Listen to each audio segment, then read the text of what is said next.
As the unconscious Bhim drifted deeper into the water, numberless poisonous serpents of the lake dug their fangs into him. To any mere mortal, those snake bites would have proved fatal. But the son of Vayu woke up instead. He broke the ropes that bound him and grabbed at the attacking snakes to fight them off. The snakes had not anticipated such strength and speed from a mortal. When they persisted, Bhim started killing them off. The situation had reversed now. Instead of attacking the drowning prince, the snakes were now looking to escape him. By the time he was rid of all the snakes, Bhim found himself at a great depth. Though he was in a palace compound, it seemed to him that he was in another world. This world was Naglok, home of the most powerful serpents. Bhim was greeted by Vasuki himself, who was the ruler of this realm. He discovered that Vasuki was related to him through the Nag chief Aryak. Calling him a grandson, Vasuki showered Bhim with love and affection. After letting Bhim feast on the choicest of Naglok delicacies, Vasuki gifted him a magic drink. He promised him that the gifts that this drink bestows upon him will enable him to face and defeat many threats to his and his brothers' lives. Vasuki's magic potion gave Bhim the strength of 1,000 elephants and transformed him into a hero whose fame will echo down the corridors of history. But strength was not all Naglok had given to Bhim. As he swam away from the realm of Vasuki, Bhim was going home with the realization that the time for him to be an innocent little boy was over. For the sake of those he loved, it was time for him to grow up and face the dangers that lurked all around the Pandavas. As the Pandavas walked through the thick forest, Bhim saw that the constant night vigils and fear of an attack by assassins was taking its toll on his mother Kunti and his brothers. They knew that danger could be lurking around them and that they would have to find a safe place to stay before long. After walking a long distance, Kunti and the Pandavas could hardly walk anymore as they were extremely thirsty and hungry. Seeing their plight, Bhim carried Kunti on his shoulder, took Nakul and Sahadev on his hips and supported Yudhishthir and Arjun with his 2 hands. Under the dark night sky, Bhim strode effortlessly like an elephant through the thickness of the forest. When the Pandavas reached the river, a boatman who knew their plan received them and helped them cross the river to the other side of the land. On reaching the other side, the Pandavas decided to halt till morning. Of all the Pandavas, Bhim was the one who set out to fetch water for his thirsty mother and brothers. Bhim walked for miles through the dense forest in search of water. When he found a pool, he made bowls with lotus leaves and brought water to his mother and brothers. When all were fast asleep, Bhim stayed awake to guard them. The next morning, the Pandavas began their journey again. Although they suffered much hardship, they did stop. They knew that they would soon avenge the sinister attempts to kill them and make Duryodhan pay for his misdeeds. In the city of Ekchakra, the Pandavas and Kunti disguised themselves as Brahmins so that the Kauravas would not be able to find them. In order to sustain themselves, the Pandavas begged for food in the streets and found themselves shelter in the house of a scholar. One day, when the Pandavas were out begging for food, Kunti heard a loud cry from the scholar's room. When Kunti inquired what the matter was, the scholar informed her about his misfortune. He told her about Bakasur. Many years ago, Bakasur, the cruel Asur, had begun his reign of terror in Ekchakra. He would often come out of his cave and out of hunger, he would indiscriminately kill and eat the dwellers of the city.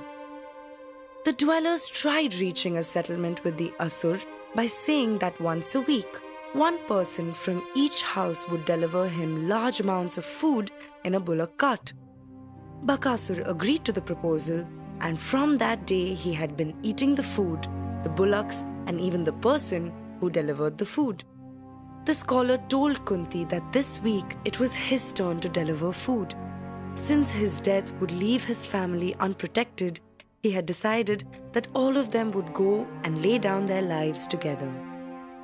The scholar also told the Pandavas that no man, however brave, had ever been successful in attempts to killing the Asur. Upon hearing this, Kunti at once proposed that her son Bhim would go and deliver food to the Asur this time. Bhim, who had been itching for a fight for quite some time, was only too happy to obey his mother. Bhim went to the hilltop with a cart full of food. Bakasur smelled him from afar and awoke for his meal. But when Bakasur emerged from his cave, he found that Bhim had already eaten everything the cart contained. Bakasur was enraged. It was not long before a fight to the death broke out between Bakasur and Bhim. Bakasur was large and strong, but Bhim was no less. The son of Vayu broke every single bone in Bakasur's body, thus ending his life. That evening, Ekchakra rejoiced and celebrated. They thanked Bhim for delivering them from the fear of Bakasur. Bhim accepted the gratitude and went to sleep, well fed and content after a long time. When Narad had visited the Pandavas, he had made two important points for them to follow. The first was to have Draupadi as the wife of one brother at a time, and the second was for Yudhishthir to perform a Rajasuya Yagya, so as to confer upon the deceased Pandu an honorable status in Indra's court. While the Pandavas had already put to practice the first, they were yet to perform the Rajasuya Yagya. Yudhishthir was apprehensive of performing the Yagya. What constantly worried him was that the Yagya might not be easy to accomplish, as it might lead to some form or the other of destruction and suffering. While he wanted to perform the Yagya, he also did not want his people to suffer the consequences of an unexpected revolt.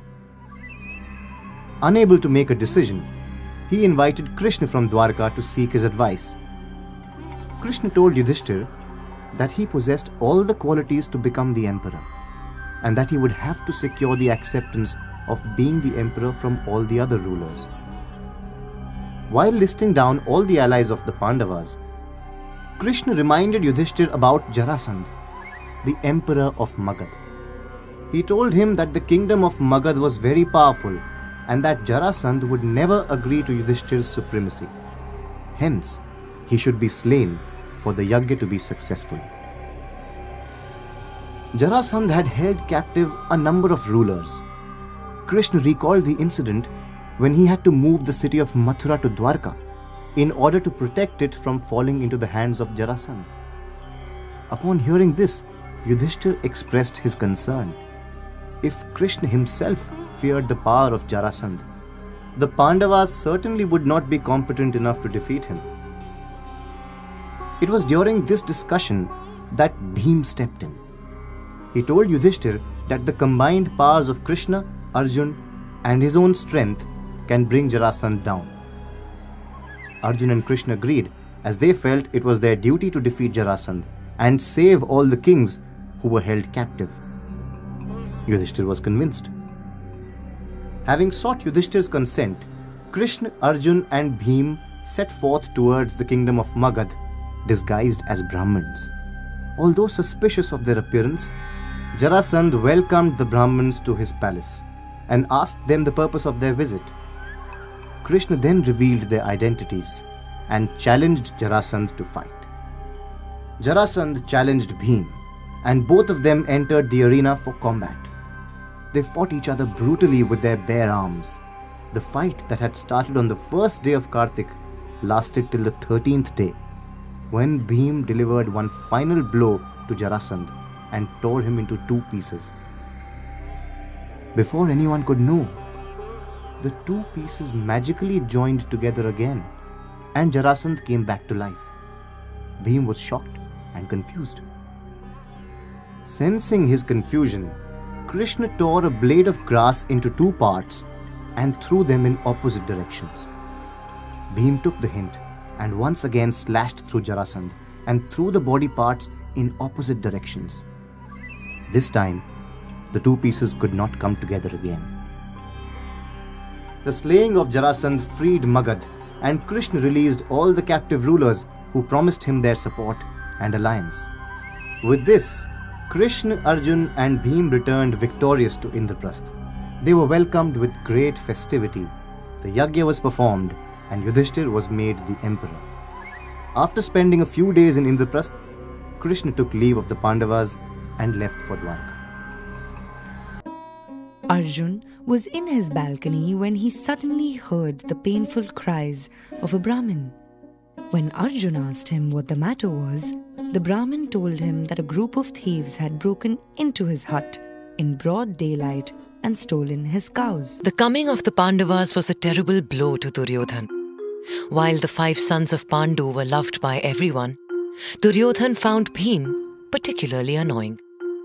It seemed to him he had become grandfather Bhishma's new favorite.